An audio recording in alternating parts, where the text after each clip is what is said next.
Every dream begins in the dark. Not the dramatic dark of a single catastrophic night. The ordinary dark of a Tuesday. Of a Wednesday.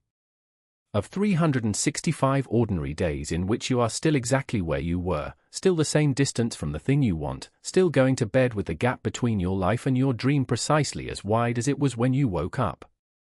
Most people cannot survive that dark. Not because they are weak.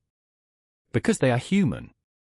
Because the dark does not stay still, it moves, it whispers, it recruits the voices of everyone who ever loved you into its argument.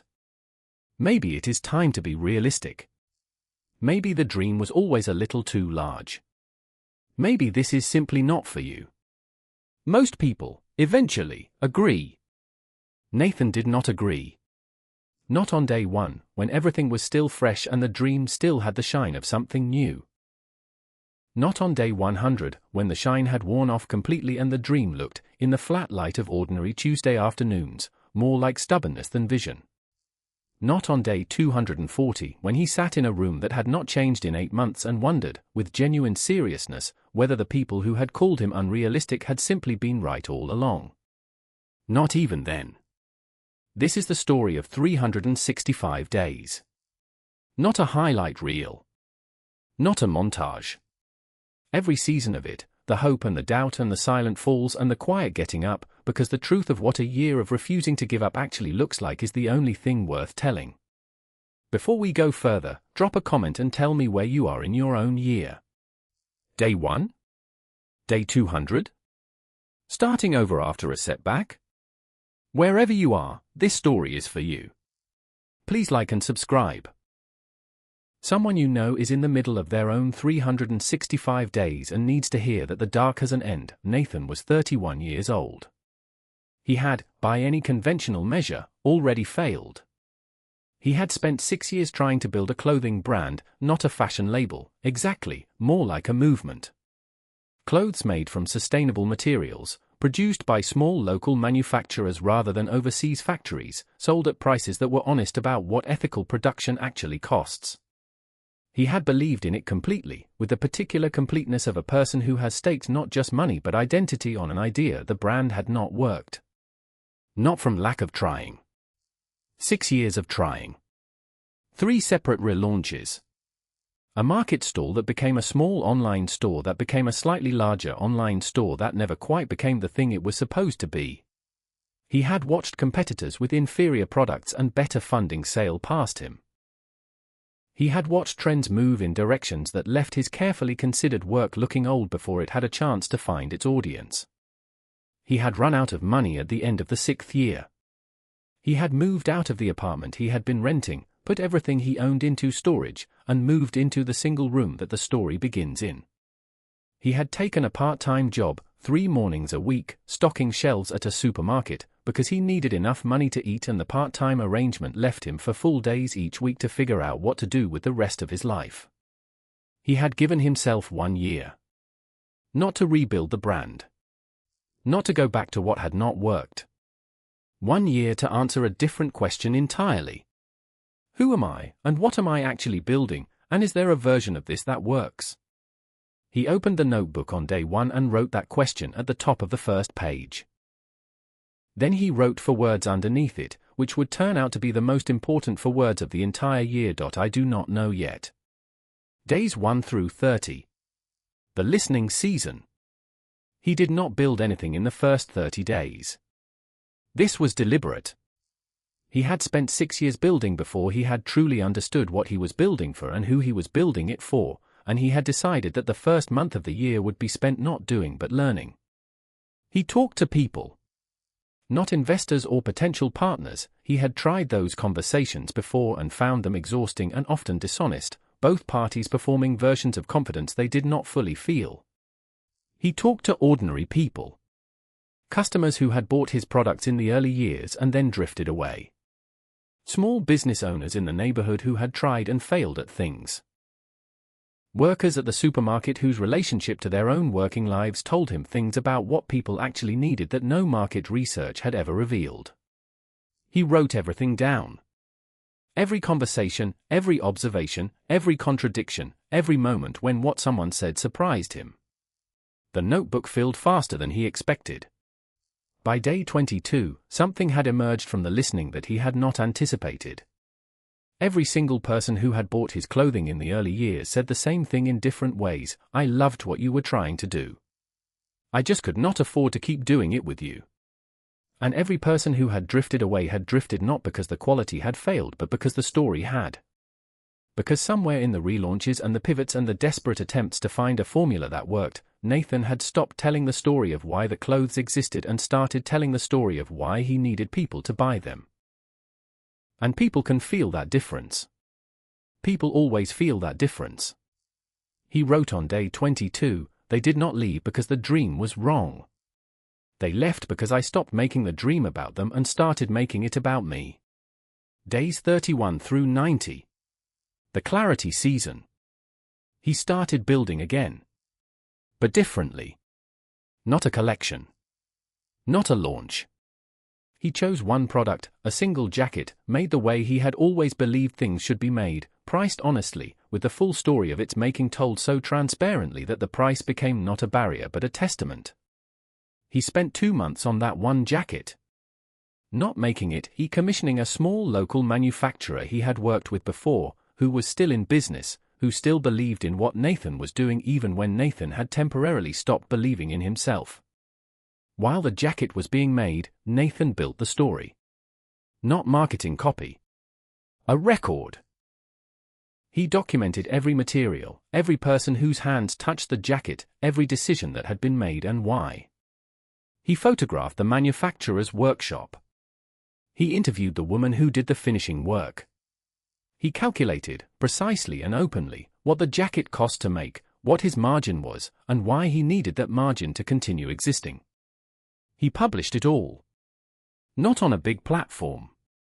Just a simple webpage and a newsletter that had, by day 90, 43 subscribers. Most of them people he had talked to in the first 30 days. He wrote on day 90, 43 people who understand what this is. That is more than I had at the beginning of the best year the brand ever had. Quality of attention over quantity of reach. Days 91 through 180. The hard season. This was the part Nathan almost did not get through. Not because the work was going badly. The jacket sold, all 47 units of the first run, to people who had read the story and decided it was worth the price and the wait. The newsletter grew slowly. A second product was in development. By any objective measure, the direction was right. But direction and pace are not the same thing. And the pace was slow. Slow in the particular way that is hardest to endure, not the dramatic slowness of visible failure but the grinding slowness of incremental progress that never feels like enough. He was still stocking shelves 3 mornings a week. His storage unit still contained everything he owned. His room had not changed. His income from the brand, while real, was not yet enough to change his circumstances in any way he could feel from the inside. The voices came back. Not other people's voices this time. His own. 6 years and now another 6 months and you are selling 47 jackets and writing newsletters to 90 people. Is this the dream? Is this what a year of your life is worth? He wrote on day 147, in what would be one of the shortest entries in the notebook, today the doubt was louder than the work. I did the work anyway, that was all. 8 words about the doubt. 7 about the choice. He kept going. Day 183. He published a piece of writing on the newsletter. Not product information. Not brand content. Just writing, an honest account of the 6 years before the year, of what had worked and what had failed and why, of the specific ways he had mistaken motion for progress and performance for authenticity and the feeling of building for the fact of it. He wrote it in one sitting, at 2 in the morning, when the filter between his thinking and his writing had finally worn thin enough to let the true version through. He almost did not publish it. It was too honest. It said things that made him look foolish and lost, and he was not sure the newsletter was the right place for something that made him look foolish and lost. He published it. He woke up the next morning to 47 replies. Not from strangers. From the 91 people on the newsletter, many of whom had been waiting without knowing they were waiting for exactly this, someone who was trying to do something real, to speak about it the way real things actually feel rather than the way real things are supposed to sound. One reply came from a woman who ran a small ethical manufacturing network, not large, but real, connected to 30 small producers across the country. She had been on the newsletter since day 12. She said, "I have been waiting for someone to say this out loud for 3 years. We should talk." He wrote in the notebook that morning, day 184. The honest thing was the right thing. It was always going to be the honest thing. Days 184 through 270. The building season. The conversation with the manufacturing network woman, her name was Clara, changed the structure of what Nathan was building without changing what he was building toward. She was not an investor. She had no money to offer and was clear about that. What she had was something more useful, a network of producers who were all navigating the same problem Nathan had been navigating alone, how to make things the right way and find the people who would pay the honest price for them. They met 3 times. Nathan listened more than he spoke. What emerged from those conversations was an idea neither of them had arrived with: what if the newsletter became something larger, not just Nathan's story, but a platform for the stories of everyone in the network? The makers, the producers, the small operators who were all doing what Nathan was doing in their own fields, who all had an audience of people who wanted to buy from them but could not find them. He spent the next 3 months building it. Not alone, Clara was his partner in the architecture of it, though neither of them had money to pay the other. He taught himself the technical skills he needed in the early mornings. He wrote the content in the afternoons. He spent the evenings in conversation with the producers in Clara's network, learning their stories with the same listening posture he had developed in the first 30 days of the year. By day 270, the platform had 412 subscribers. 12 maker partners, each with their own story told in Nathan's voice, each with their own products available through a shared page Nathan had built and maintained. It was not a business yet, but it had the shape of one. Day 240. He sat in his room, still the same desk, the same small printed image on the wall, and he had the conversation with himself that he had been postponing for 3 months. The year was ending. He had said 1 year. He meant it when he said it, not as a deadline that would end in giving up, but as a container, a shape that would force honesty about whether the direction was right. The direction was right. He knew that. The platform was real. Clara was real. The 412 people who had chosen to be part of something that was trying to do things honestly were real. But was it enough? Was the pace of it, the slow accumulation of right things done in the right way, enough to justify another year? And another after that?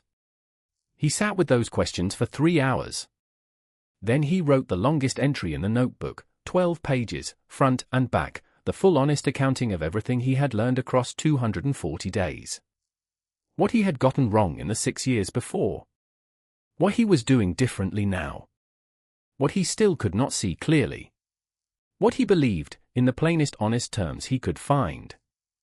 At the end of the 12 pages, he wrote one sentence. The dream is not the brand, and it never was. The dream is a world where things are made honestly and the people who make them honestly can survive doing it. I am building toward that world one story at a time. That is worth another year. He closed the notebook.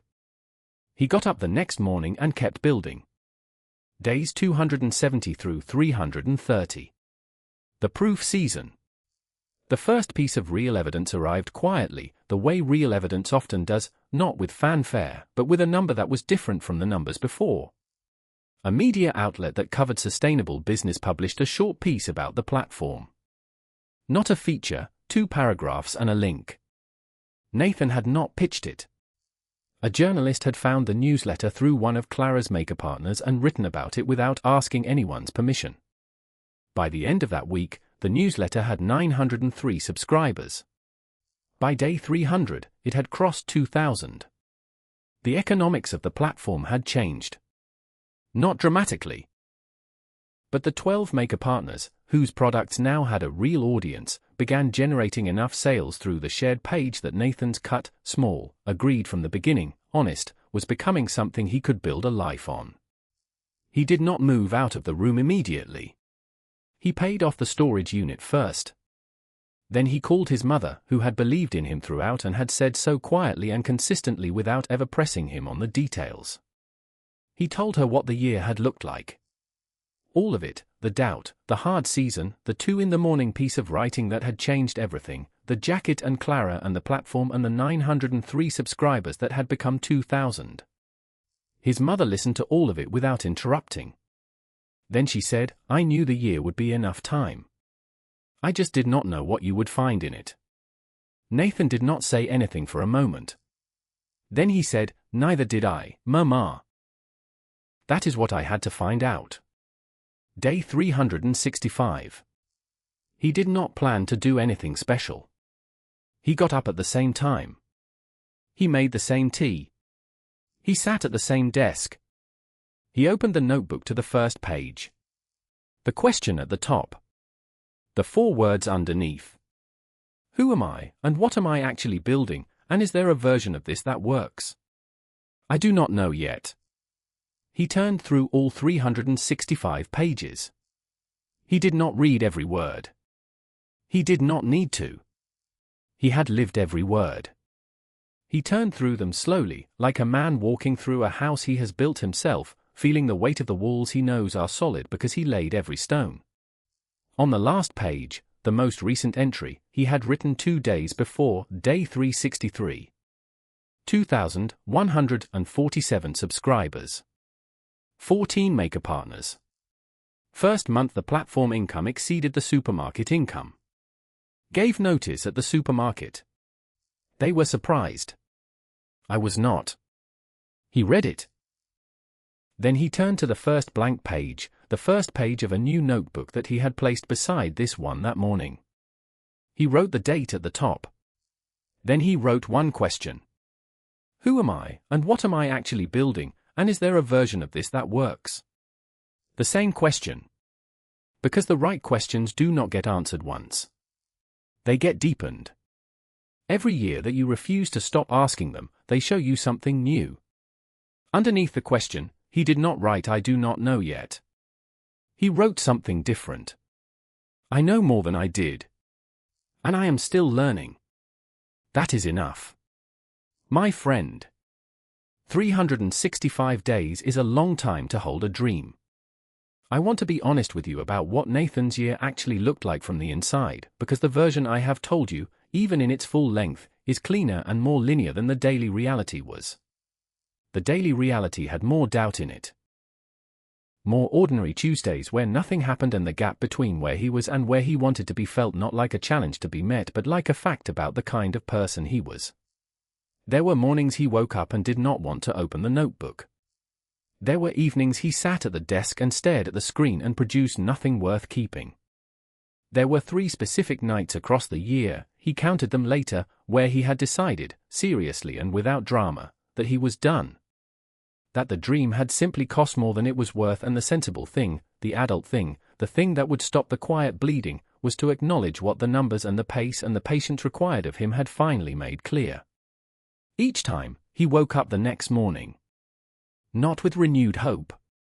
Not with a fresh plan. Just with the morning, which asked nothing of him except whether he would get up and sit at the desk. He got up. He sat at the desk. And that, not talent, not genius, not a network or a lucky break or a mentor with the perfect advice, that daily decision is the whole explanation for everything else. So here is what I want you to carry from this story. Not the numbers. Not the platform or the jacket or the newsletter or Clara. Those are Nathan's specifics. Your specifics will be completely different. Carry this. A dream does not need you to believe in it every day. Belief is a feeling, and feelings are unreliable, and asking your dream to depend on a feeling is asking it to depend on the weather. What a dream needs is much simpler and much harder than belief. It needs you to show up for it. Daily. On the days you believe and the days you do not. On the days the momentum is real and the days the doubt is louder than the work. On the 3 nights of the year when you have decided you are done and then the next morning arrives and asks its question. The dream does not need your faith. It needs your feet on the floor. Your hands at the desk. Your eyes on the page. Day after day after day after day. Until the day, and it will come, though it will not look the way you expected, when the room around you has changed. Here is what I want you to do before you sleep tonight. Open something to write on. Write today's date. Write the question Nathan wrote on his first page, the real version of it, your version. Who am I, and what am I actually building, and is there a version of this that works? Write your honest answer, even if your honest answer is I do not know yet. Especially if your honest answer is I do not know yet. Then tomorrow morning, get up. Sit at whatever desk you have. Open whatever notebook you have. And begin day 1. Not of the dream. Not of the plan. Just of showing up. 365 of those days will change your life more completely than you can imagine from where you are standing right now. Not because each day will be significant. Most of them will not be. Because the accumulation of showing up, day after day, across a full year, builds something inside you that cannot be built any other way.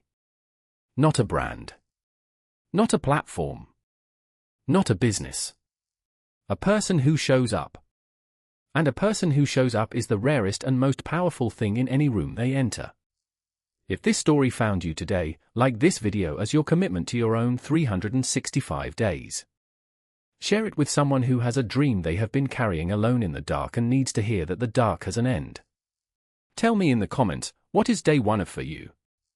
What question are you going to write at the top of your first page? I will read every single one. I will be back with another story. Until then, remember this. The dream does not need you to believe. It needs you to show up. Day 1 is waiting.